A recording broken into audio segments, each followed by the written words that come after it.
Social Good, the UN Foundation social media network group.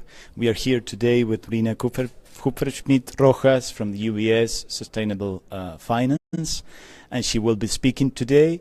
Rina, we would like to know what's the main message that from your work and from your responsibilities at the bank would like to communicate today at Social Good Summit regarding sustainability, ESG investing. Yeah, thank you, Gabriel.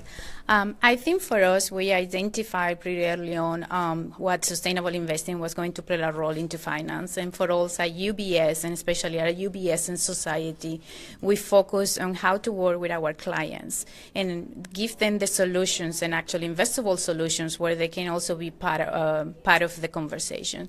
So for us, sustainable investing focus on three different approaches, which is the exclusion, also the ESG integration. But more excited about, we are about impact investing. And I think this is the message that we want to leave today. I think impact investing is one of those solutions that is going to try to mobilize a lot of capital to all of these challenges. So we're working hard every day in every single business division in the wealth management side, asset management side, also in the investment bank to create solutions for our clients. One important issue within the ESG framework and field is the new gender lens investing trend. What does it mean for investors to look for these issues when they decide to invest? Yeah, well, as you know, based on the three pillars on environmental, social, and governance. So when we focus on social issues and we try to look deeper, is where the gender lens investing is allocated. Right now, it's more a niche within the ESG mainstreaming, but we see a lot of investors having the appetite actually to focus more on investing in companies that actually are co-founded by females or also the amount of women on the board. We at UBS actually this year finalized one of the funds that focus actually on technology companies that are founded by over one female. And I think we are one of the financial services institution which is leading the way.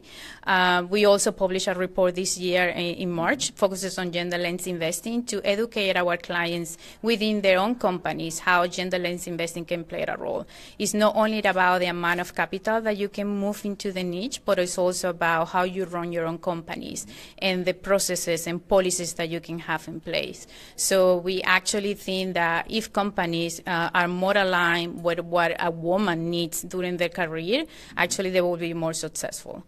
And gender lens investing right now, I think, has been picking up also more from the philanthropy side. So we see it more as an investment opportunity also for the private wealth.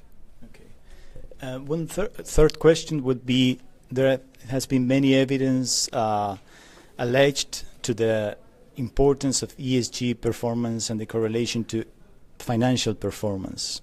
Can you tell us a little bit about the latest empirical evidence that leads into that direction? Yeah, I think if we look at the research in the last 10, 15 years, we're going to see that actually putting an ESG lens or a screening right now is not going to actually affect your performance. Specifically, going back to the gender lens investing, we know actually that companies that have a higher rate on women on the board, actually they're being more profitable than the other ones. So I think the myth is there, but I think it's actually being proved for a lot of the academias and the research that has been done, that is not the case. If you actually look into it, invest in companies that are best in class when we screen them from the environmental, social, or governance impact, we know that those companies are taken seriously within their business strategy, actually that every single key performance indicator that is tied to these issues are being integrated and mitigated as a risk. So I think this is a good thing. And when you invest in those companies, actually you are giving them the signal, so you are going actually in the right direction, and that is what we want to see from more corporations. Okay, perfect. And one last question to wrap up.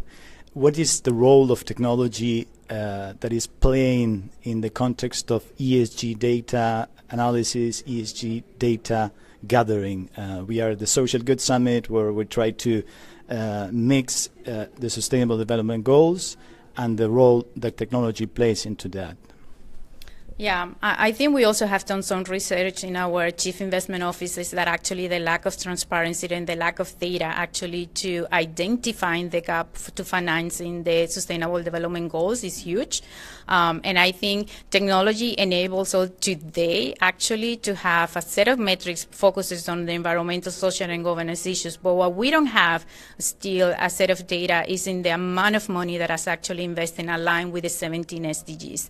I think we actually made a commitment at the World Economic Forum this year to support different platforms, but also to ask our peers to create more transparency around their investment. And I think UBS is leading the way with our annual reporting, how we report in our metrics, but also in how climate change is changing the way that we invest. So I think we have come a long way, but I think in the next 3 years, also the artificial intelligence is playing also a role in how information can be gathered today. But we ask, and we actually are the ones that create more transparency around these metrics.